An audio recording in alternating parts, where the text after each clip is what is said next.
AC went, AC காத்து டைரக்டா பட்டா சில பேருக்கு வந்து அந்த மாதிரி தண்டு தண்டா வீங்கும். சில பேர் டவல் வச்சு ஹார்ஷா துடைக்கும் போது அந்த இடம் மட்டும் பாத்தீங்கன்னா வந்துட்டு கோடு போட்ட மாதிரி வரும். சில பேருக்கு ஹாட் வாட்டர்ல குளிச்சா வரும், சன் அண்ட் எக்ஸ்போஷர்ல வரும். ஸோ இதெல்லாம் வந்துட்டு மேஜர் ரீசன் வந்துட்டு அந்த டைம் வந்து அந்த ஃபாரின் பாடியை body is trying to push away. So ஒரு ப்ரொடெக்டிவ் மெக்கானிசமா உங்க பாடி நினைச்சுக்கிட்டு பண்ற ஒரு விஷயம், it comes like this. So அவங்க எல்லாம் வந்து you have to stay away for at least a particular period. உங்களுக்கு அது வந்துட்டு திரும்ப நார்மலா ஆகுற வரைக்கும், அது எப்போ ஆகும்னு யாராலையும் சொல்ல முடியாது. ஸோ அது வரைக்கும் you have to stay away from that and take your medications properly. மெடிகேஷன்ஸ்னா பெருசா எல்லாத்துக்கும் இது எல்லாத்துக்குமே ஸ்டீராய்டு தான் கொடுப்பாங்கிறது first you have to take from your mind. இல்ல எப்ப ரொம்ப சிவியா இருக்கோ அப்ப மட்டும் தான் ஸ்டீராய்டு கொடுப்பாங்க, அதுவும் கொஞ்ச நாளைக்கு தான் கொடுப்பாங்க, அது இமீடியட்டா டேப்பர் பண்ணிருப்பாங்க. ஸோ அது வந்து ஆன்டி ஹிஸ்டமின்ஸ் அப்படிங்கிற டேப்லெட். அது என்னன்னா உங்களுக்கு இச்சிங் வருது இல்ல, அந்த சென்சேஷனை கண்ட்ரோல் பண்ற டேப்லெட்ஸ் அதுதான் மோஸ்டா கொடுப்பாங்க.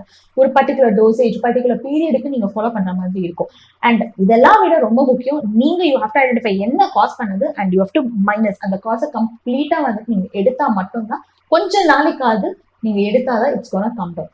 சில பேருக்கு வந்துட்டு சின்ன வயசுல இருந்து இருக்கும் sea food allergy, fish allergy, கொஞ்ச நாள் கழிச்சு சாப்பிடும்போது உங்களுக்கு வரவே வராது. ஸோ பாடி வந்துட்டு அதை வந்து அக்செப்ட் பண்ணியிருக்கும். So that is how you can do it.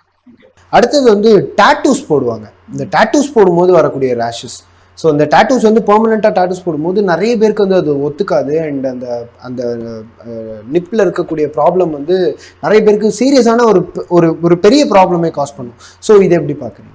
டாட்டூஸ்னால வர்றது வந்து ஒன்னு அன்ஸ்டெரைல் கண்டிஷன்ஸ்ல பண்ணாலோ இல்ல அந்த டாட்டூ இங்க் ஒத்துக்கலன்னா கண்டிப்பா வந்துட்டு ப்ராப்ளம் வரும். One is as I told to unsterile conditions, infection வந்துட்டு ஈஸியா டாட்டூனால ஸ்ப்ரெட் ஆகும். HIV அலாங் HPS ஏஜ்னு சொல்லுவோம், அந்த ஹெப்பாட்டிஸ் B அது கூட ஸ்ப்ரெட் ஆக சான்சஸ் இருக்கு through tattoos. So it has to be very sterile. Okay. And இன்னொன்னு வந்துட்டு அந்த tattoo ink. So tattoo ink is something artificial, உங்க பாடியில இருக்கிற ஒரு விஷயம் கிடையாது. ஸோ வெளியில இருந்து நீங்க உங்க பாடி இன்சர்ட் பண்ற ஒரு விஷயம். எல்லாருக்கும் அது ஒரே மாதிரி ஆக்ட் பண்ணுங்கிற அவசியம் கிடையவே கிடையாது. ஸோ அந்த டாட்டூ இங்க் அகெயின் உங்க பாடி ஒரு ஃபாரின் பாடியா பார்த்து அது புஷ் பண்ணும்போது ரியாக்ஷன்ஸ் வரும், கிரானியூலோமா ஃபார்ம் ஆகும். அந்த இடம் மட்டும் சில பேருக்கு பாத்தீங்கன்னா அந்த டாட்டூ குத்தி இருக்க அதே இடம் அதே மாதிரி ஸ்கார் மாதிரி ஆகும். ஸோ ஸ்கார் மாதிரி ஆகிறதுக்கு காரணம் அவங்களுக்கு சின்னதா அடிபட்டா கூட தழும்பாகிற தன்மை அவங்க உடம்புல இருந்துச்சுன்னா, அவங்க டாட்டூ பண்ணாங்கன்னா டாட்டூ பண்ற மொத்த இடமே எழும்பி ஸ்கார் மாதிரி ஆயிடும். நிறைய பேருக்கு இந்த தூக்கம் இல்லாததுனால அந்த கருவளையம் வந்து அதிகமா இருக்கும். ஸோ அதுவும் ஒரு வகையில ஸ்கின் ப்ராப்ளம்க்கு வழிவகுக்குது அப்படின்ற மாதிரி ஒரு விஷயம் கேள்விப்பட்டோம். ஸோ இதை எப்படி பாக்குறீங்க? கருவளையம்ங்கிறது எல்லாருக்குமே இருக்குங்க. அகைன் ஹேர் ஃபால் எவ்வளவு காமனோ அந்த அளவுக்கு dark circles is very common. கண்டிப்பா sleep and stress plays a major role. Of late இப்போ வந்து நம்ம எல்லாருமே ஸ்கிரீன் முன்னாடி இருக்கும், work from home, in front of computers, in front of TV all the time.